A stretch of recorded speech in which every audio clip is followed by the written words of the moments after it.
The Canola School on RealAgriculture.com is brought to you by BASF Canada and Invigor Hybrid Canola.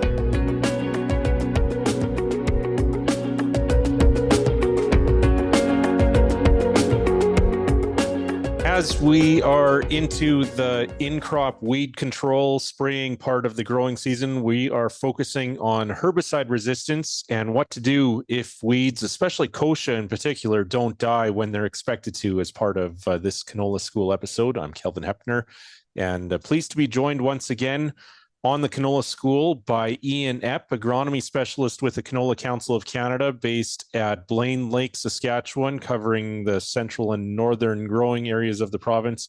And Ian, to start, what do we know about the prevalence of resistant kochia across Western Canada? Glyphosate-resistant kochia, it's been around for a while, spreading pretty rapidly. I think if I would describe the prevalence now, I would assume you have it. Unless you're very confident or have done some testing, it's probably the safe assumption now. And testing is still a great option, but I would assume you have it no matter where you are or for most of Western Canada. That's just the reality now is we have glyphosate-resistant kochia. It's resistant to a few different things. And probably in the last couple of years, if anything, we've seen an uptake in the amount of we see in fields, where we see it in the fields, and probably it's only gotten worse. Okay, so as we're into spraying season, when should we be scouting for resistant weeds in our fields? It's always a good opportunity. You're in your fields for other reasons to be checking out. Keep your eye on the weeds. Sometimes we get a little focused on I'm just looking for flea beetles. I'm just looking for flea beetles. But what else is going on in the field? And more time in the field. So at this point, we're kind of seeding is largely starting to wrap up, or pre-burn has probably mostly happened. And, there's been some early in-crop spraying happening already, but probably that's a lot to come. We're kind of in this in-between period where maybe it's a bit of both. So a couple things here. One is to figure out, did my pre-burn work well? Did it actually kill the there was probably kochia germinates pretty early, so there probably was kochia. Did I kill the kochia with the pre-burn?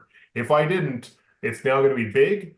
And so job number one would be spray really early. Get in there as fast as you can. And look at, depending on what kind of canola system or what kind of crop you're in, it's not just a canola thing, but whatever crop you're in, make sure you're applying the right rate of the herbicide. On label, maybe there's a high rate for bigger kochia. If that kochia is big, it's got to go down now. And the bigger it gets, we kind of lose options too. Some products only go up to this stage or that stage. So did my pre-burn work?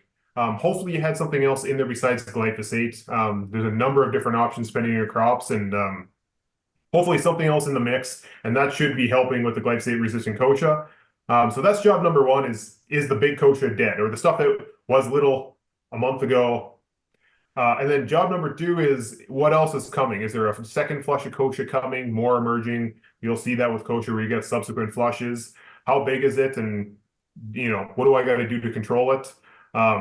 The other thing would be just maximizing kochia. It's really hairy, lots of dense little hairs on there. So if you have a product that's contact-based, making sure we don't cheat on the water volume.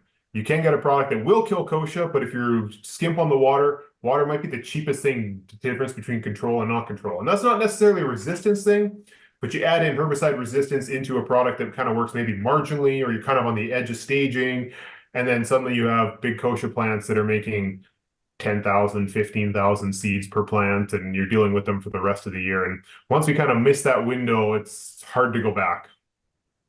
Are there certain clues in the field, Ian, when you're scouting that indicate whether something might be herbicide resistance as opposed to an applicator error or something along those lines? Maybe not a high enough rate, or those types of other things that could potentially also lead to poor weed control?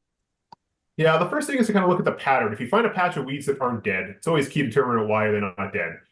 Maybe a nozzle wasn't working and you're going to get the straight row. Maybe it's a triangle right at the edge where, I didn't quite get the auto steer set up quite right, and I left this kind of wedge. Straight lines, generally speaking, are human made. So probably sprayer error or sprayer mechanical error. Maybe you had too much dust kicked up behind your back tires of your sprayer. All sorts of those things kind of happen. Kochia, generally, where weed resistance in general, you got to look at how the weed distributes. So if it's a wild oats, maybe you're looking at a patch. Kind of a roundish spreading patch. Maybe it goes along where they came out the back of the combine. With kochia, you get those classic tumbling plants, and they're going to drop weeds whenever they go. So you might get this kind of looks like an animal trail throughout the field, kind of a zigzag or whatever the kochia big plants have gone. You might also get patches of resistance in with kochia, especially in those areas where maybe kochia is thriving in a saline area or an area where crop competition isn't very good. You might get a patch there. And so even in the patch, you might see, hey, this plant is dead, this plant is not. You might get a mix within that patch. That might be a pretty good indicator that you have resistance.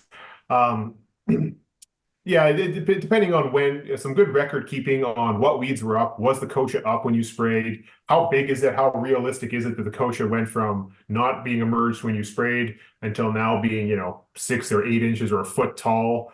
Some of those things on record keeping and when you sprayed, what you sprayed, can really help kind of tease those details out. But then there is always testing to figure out, is it resistance? And like you mentioned, you might see a bit of a mix where plants are showing some symptoms and then regrowing. If you see some sort of damaging symptoms and then new growth, it could be a resistance issue. It could also be that you just gave it a sublethal dose, right? You really made it angry, but now it's regrowing. I'm going to get in that dense hair if we had a light volume or not enough active ingredient in the tank, maybe not enough water volume. Maybe you've got a rain event, any of those things that can happen that kind of reduce the efficacy of a herbicide. So again, those are kind of some tips to look at it, and then knowing that that's a patch we need to deal with now. So what's going to be my next option? And ideally maybe not using the exact same actives I did last time if you suspect herbicide resistance. And again, glyphosate resistance. If you haven't confirmed you don't have it, I would kind of at this point we need to assume we have it. Do you still recommend testing or sending a sample away if you think you might have it? Yeah, so if you have a patch that you really think you should have controlled, if it's new to you, it's not a bad idea. It's never, more information around kochia is not a bad thing. If you're seeing large patches or if it's in the neighborhood, you can just assume you have it. So whether, and then take the appropriate steps. Even if you're sending away samples, you think maybe I should send samples away, I would still be taking all the extra steps you want to do. So making sure you're really maximizing the modes of action that work well, any sort of options for tank mixing, anything you can do to control kochia in general, you should probably be doing those anyway. But sometimes that's the extra, some growers, it is nice to confirm, yeah, this is glyphosate resistant. So when you're going through your chem book for next year, for your next pass, you can say, okay, glyphosate, I need that in the tank for these weeds, but kochia doesn't even count. Just like, we assume that with group 2 resistance, right? If you have a group 2 and a group 9 in your pre-burn, that's great for a lot of weeds. That's 2 modes of action. But for kochia, when we talk 2 modes of action, we talk 2 effective modes of action. So sometimes it's helpful, and we're obviously going to be applying glyphosate for other weed control anyway, so it's still going to be in the mix. But making sure we have something else in the tank is just really critical. Okay, just quickly then, Ian, can you take us through the steps of how to submit a kochia sample if we want to find that information out and have that confirmation for next year or later in the growing season? So there's a couple different labs that will do it depending on what province you're in. So you want to take you want to record keep where the plant is, right? Because you want to know which patch, which area of the field it is, so you can go back and document. And honestly, if you're finding one plant, probably in that local area, given kochia, there's probably more plants that are resistant, but at least you want to know where it came from. That detailing is good. You want to sample and bag the kochia, and you want one plant, or each plant separately if you have a couple. So if you have a range of symptoms, maybe one is perfectly green and healthy, maybe you have one that's showing a little bit of symptomology, but clearly is still survived in application, I would bag those separately and treat them separately. You might end up with a different result. Kind of nice to know what's going on or why that difference is. Is it resistance or is it something else? You gather the couple top inches of each branch of the plants, snip and throw in the bag. Let's see, usually you want 5 to 8 tips of leaf material. If in doubt, more material is a little better, just to make sure you have enough material for them to run stuff. Throw it in a bag. And then this is for a DNA test. So I know PSI runs a DNA test. And then you can deal with submitting it to them and deal with it from there. There are a few labs where you have to send kochia seeds in. So again, that'd be a kind of a post-harvest, bang out the seeds, send them away. That works too. The DNA test is a little bit quicker if you need to know in. But again, in my mind, quicker is good for information. But if you have big kochia that are not dead and they're producing seed, we need to be managing them regardless of whether they're resistant or not. Clearly something went wrong, and maybe that's, knowing if it's resistant is really helpful for maybe future planning for next year. But in more of the immediate concern, are we mowing these plants? Are we desiccating them? How are we going to get this crop? Or how are we even getting this green biomass to dry down to get it through the combine because it's with a fairly healthy looking canola crop? Any of those things, we need to be managing it. So there's kind of the 2 parts of future planning. You want to know if it's resistant.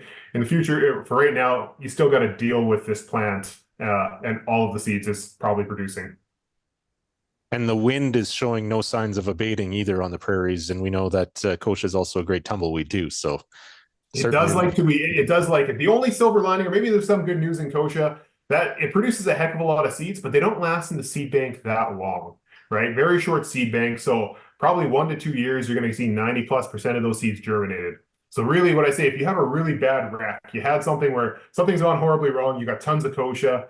If you can have 2 years in a row where you have very good kochia control, you can kind of reset. You're not going to get rid of the kochia completely because it tumbles in, and there's always that little bit of percent. Only a couple plants escape; they produce seed, but you can kind of reset to maybe a level that's reasonable to deal with. So again, 2 years. So maybe you're spending more money than you're comfortable, or maybe you're doing something you're really suboptimal, something you're not familiar with, something that's new to you, some other practice. But if you can do that for 2 years, you really can take a wreck field and return it back into a more regular kochia field, which isn't ideal, but that's manageable in a larger number of crops. So that's the one kind of good thing here is there are some short-term pain for long-term gain with kochia. So you could add a seed destructor on the back of your combine, you kill all of those kochia that are going through the combine. Your combine's a fantastic weed spreader. Winter cereals or something like that that's up and aggressive in spring works pretty well against kochia. You could be really aggressive on some fall applied herbicides, and then following up with a couple of modes of action in spring, and really being just hitting the herbicides hard with your existing rotation. A higher plant stand can help, especially in those areas. If you have saline or marginal areas, that's quite often where kochia will thrive. Maybe we should do something different, specifically in those patches. Pull the crop out.